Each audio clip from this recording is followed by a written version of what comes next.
Na Prever FM, você começa o dia bem informado. Agora 6h45, voltamos com o primeiro jornal nesta manhã de sexta-feira, aqui na Prever FM. E sexta-feira é dia de participação do prefeito municipal da Estância Turística de Botucatu, Fábio Leite. Bom dia, prefeito, como vai?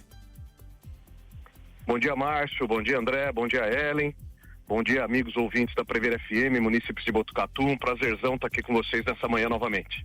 Prefeito, a gente comentava aqui no primeiro jornal de hoje a respeito dessa questão aqui, dessas casas aqui na Vital Brasil, as antigas casas da FEPASA, que a visão complicada de povo morando ali, sem condição quase que nenhuma, problemas que vira e mexe acontece. Como é que está o olhar da prefeitura com relação a esse problema, prefeito, que é um problema complicado, mas que tem que ser atacado de frente, né, prefeito? Márcio, essa questão ela envolve todas essas casas que você falou dessa região da Vital Brasil, ali do começo da Vital Brasil, a região ali próxima à nossa Secretaria de Educação, o próprio assentamento Mahatma Gandhi que a gente tem ali próxima aquele distrito industrial ali do Grupo Caio, etc. Uhum. Bom, eu fiz logo no início do mandato uma tentativa administrativa junto ao governo federal, porque todos esses imóveis, todas essas áreas pertencem a um órgão do governo federal chamado SPU, que é uma secretaria, um órgão que cuida de todo o ativo, de todos os imóveis da União. E essa tentativa não foi frutífera. Então, no final do ano passado, logo depois daquele evento que nós tivemos de ventos na cidade, em setembro, no final de setembro aqui em Botucatu, eu estive no Ministério Público Federal em São Paulo com um dos profissionais ali que atendem a nossa região, e eu abri uma ação em conjunto com o Ministério Público Federal, exigindo, né, agora do ponto de vista jurídico, legal, que o governo federal tome providências, ou que regularize a situação desses imóveis, ou que faça a doação desses imóveis para o município, para que o município possa fazer a regularização. Estive com o Ministério Público Federal já em janeiro desse ano, na realidade no final de janeiro, começo de fevereiro, tem 2 ou 3 semanas, acompanhando. Isso já virou de fato uma ação essa onde Prefeitura e Ministério Público estão juntos, exigindo aí que o governo federal tome uma medida, de novo, ou de regularização, ou que doe essas áreas para o município, para que o município possa fazer as ações, as atividades necessárias. E veja que interessante, um governo que se vende, né, como um grande regularizador da questão fundiária, um grande regularizador da questão agrária. Nós temos aqui em Botucatu uma Mahatma Gandhi há mais de 10 anos, e é um assentamento que nunca foi regularizado pelo governo federal. Então, com base nisso, com base nesse descaso que a gente tem, eu ingressei com essa ação, mais uma vez em parceria com o Ministério Público Federal, para que a gente consiga, à luz da legislação, à luz do Judiciário Federal do Brasil, resolver esses casos, Márcio. O prefeito tem informação de alguma outra cidade que também viva um problema semelhante e que tenha tido um final feliz nessa história? Várias cidades, Márcio, inclusive informações do próprio Ministério Público Federal. Você tem aqui na nossa região Itatinga com questões de assentamento, Bauru com questões de áreas da SPU cortando seu município. Isso é uma realidade, infelizmente, do Brasil todo, mas essa iniciativa de ação, né, de ingressar via Judiciário Federal na tratativa, talvez Botucatu, se não foi a pioneira, deve ser uma das primeiras a estar seguindo nesse formato, Márcio. E um detalhe importante, né?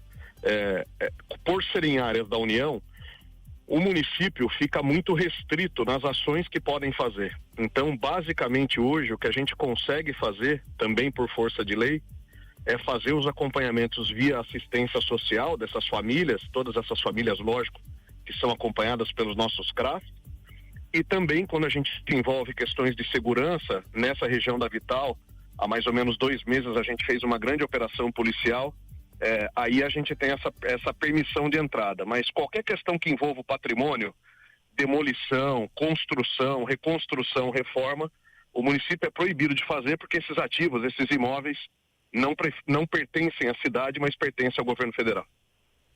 Prefeito, bom dia. Mudando um pouquinho o assunto aqui, essa semana foi divulgado pela Prefeitura que o Centro de Especialidades Odontológicas completa 20 anos, né? Às vezes tem gente que nem sabe que tem um centro odontológico aqui em Botucatu, com 11 mil atendimentos completados em 2025. Existe o problema desse local, até por relato de alguns usuários, prefeito, é o prédio, o local onde ele funciona, ao lado ali do CS1, em frente praticamente ao Senac, e para acessar tem uma escada gigantesca. Existe algum projeto de mudança desse centro, apesar dos bons resultados, né, que foram apresentados? Existe algum olhar para o Centro de Especialidades Odontológicas? Bom dia, André. Prazer falar contigo. Bom, você de fato tem razão. Esse Centro de Especialidades Odontológicas, né, o CEL, que a gente chama, desenvolve um trabalho belíssimo na nossa cidade, para o nosso cidadão. E queria deixar aqui meu abraço a todos os profissionais que ali trabalham, ali cuidam da nossa cidade, né? Nós temos 2 ações, André, em curso relacionadas às questões da odontologia. Primeiro, através de uma possível parceria público-privada, a nossa ideia é mudar a instalação do CEL para um outro local, inclusive não só ajustando a questão do imóvel, a questão da acessibilidade, mas também ampliando a quantidade de cadeiras, né, que a gente fala, a quantidade de atendimentos e a quantidade de serviços a serem oferecidos à população. Essas conversas começaram com uma instituição aqui de Botucatu no final do ano passado, mais ou menos em novembro do ano passado, e a gente segue tentando costurar, organizar essa parceria na tentativa dessa ampliação. Isso é uma estratégia.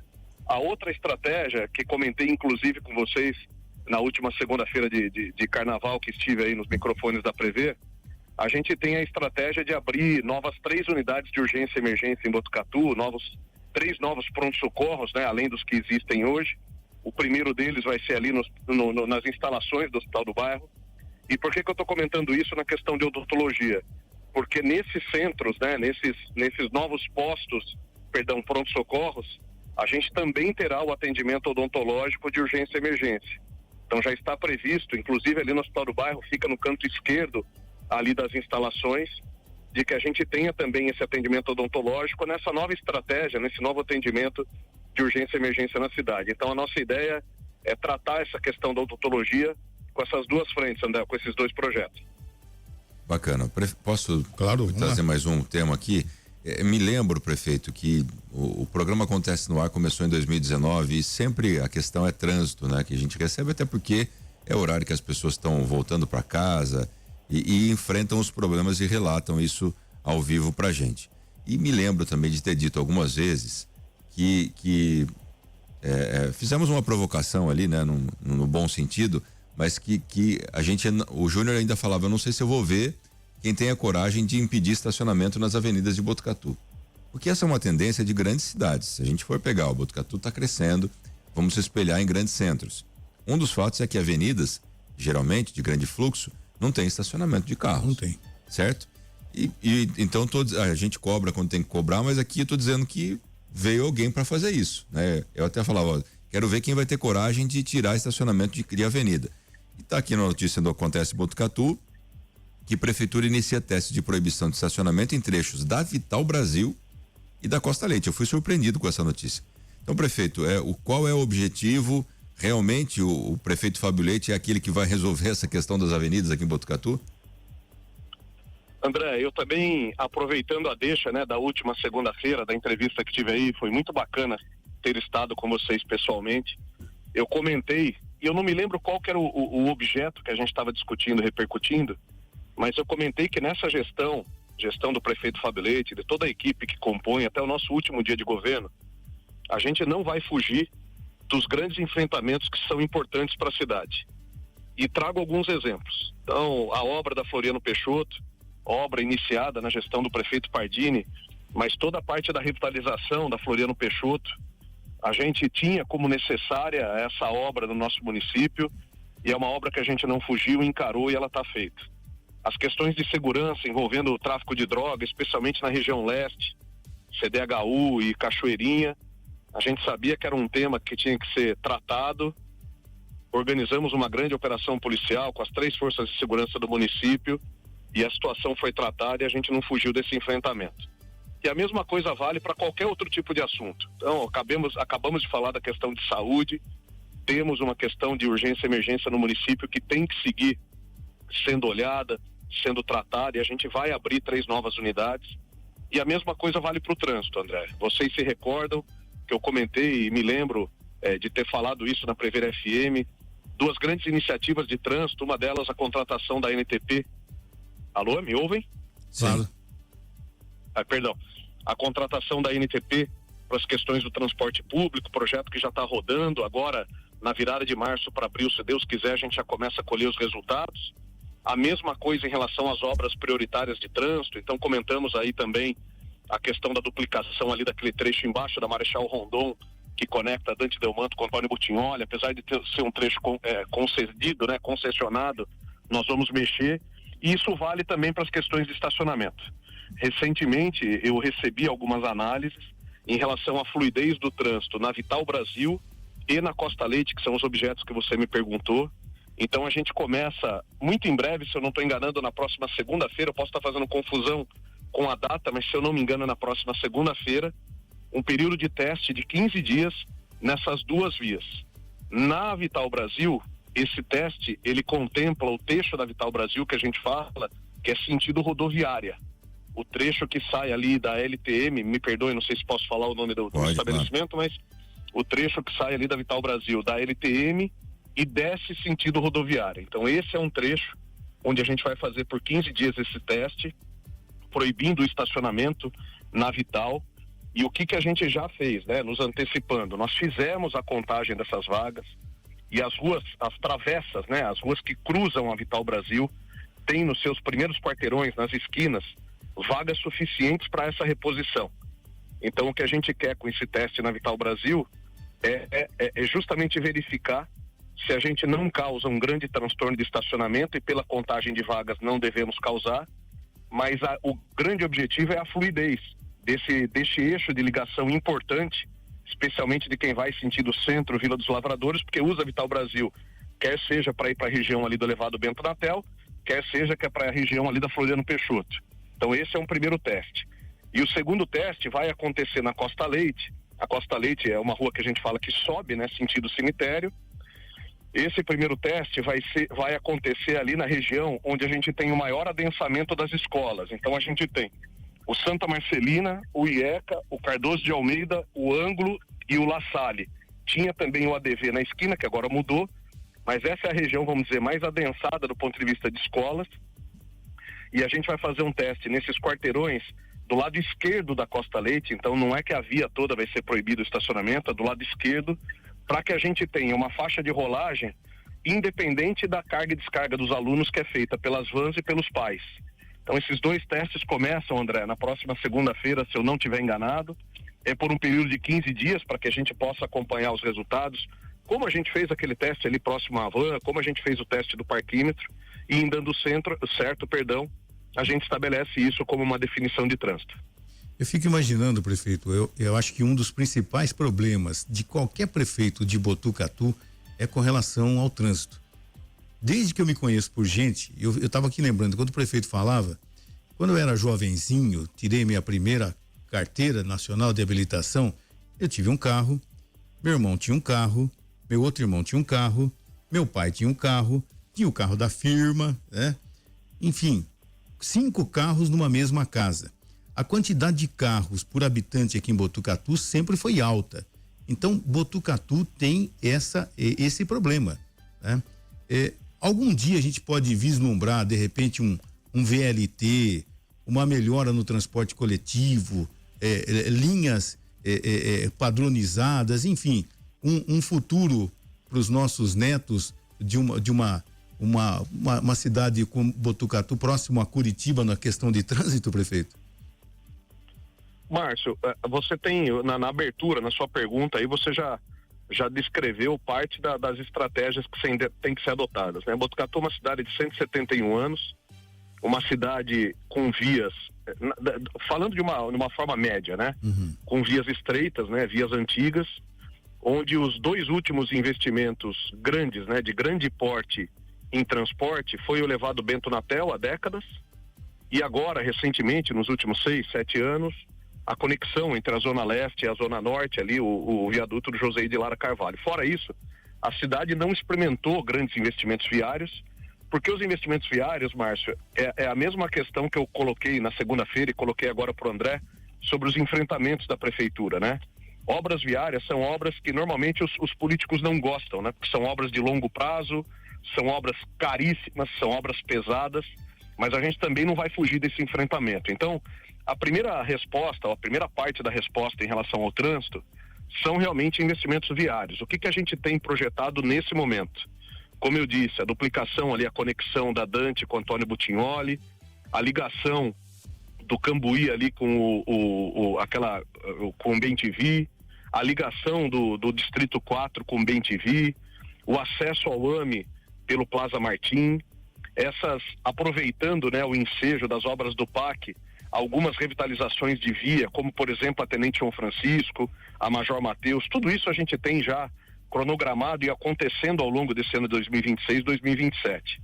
Mas você também tocou num ponto importante, que é uma outra questão que a gente espera conseguir tratar ainda nesse primeiro semestre, que é a questão do transporte público. Botucatu é a 10ª cidade do estado em extensão territorial. Então a nossa cidade, vocês têm acompanhado, vocês comentam isso quase que todo dia nos microfones da Prever, ela tem crescido de forma espraiada, que a gente fala, né? Espalhada no território. Diferente de uma cidade consolidada como Santos, que cresce para cima. Por que o Fábio está dizendo isso? Porque o nosso desafio em relação ao transporte público, além da condição de transporte público que é mundial, de você ter vamos dizer, uma transferência de passageiros do transporte público para o transporte privado, Botucatu tem esse agravante que a cidade está crescendo para os lados, ela está se espalhando, como eu disse. Então, a nossa estratégia de ter contratado esse projeto da NTP é na tentativa justamente de dar uma roupagem para o transporte público em termos de outros tipos de veículos, outros tipos de conexões entre linhas, outros tipos e conceitos como terminais urbanos, outros itinerários, outros horários, para tentar reverter essa lógica e fazer com que o passageiro volte para o transporte público, ou abrindo mão do seu veículo, ou deixando o seu veículo em casa, especialmente nos horários de trabalho. É assim que a gente tem encarado, Márcio. Não são projetos de solução simples, não tenho a ideia de que você faz uma obra dessa, uma conexão, e no dia seguinte tudo está resolvido, mas é assim que a gente está trabalhando para ir atenuando os problemas. E não podemos nos esquecer das grandes obras. Então, ter em Botucatu um anel viário, conectando ali a região leste com Marechal Rondon, também é um projeto que a gente não vai escapar da cidade. Não tem mais como a gente fugir de um projeto como esse. O grande dificultador, como eu disse, é o volume de investimento, é o tempo de investimento, mas a gente tem que ir encarando trecho a trecho, parte a parte, para ir resolvendo a situação do trânsito no nosso município. Perguntas de ouvinte, Ellen. O prefeito, a Bárbara pergunta se há algum projeto de ligação do Monte Mor ao Cambuí, Itamaraty. Sim, Bárbara. Foi isso que eu acabei de comentar. Um dos trechos que a gente vai fazer agora pela própria equipe da infraestrutura da prefeitura é essa interligação do Cambuí.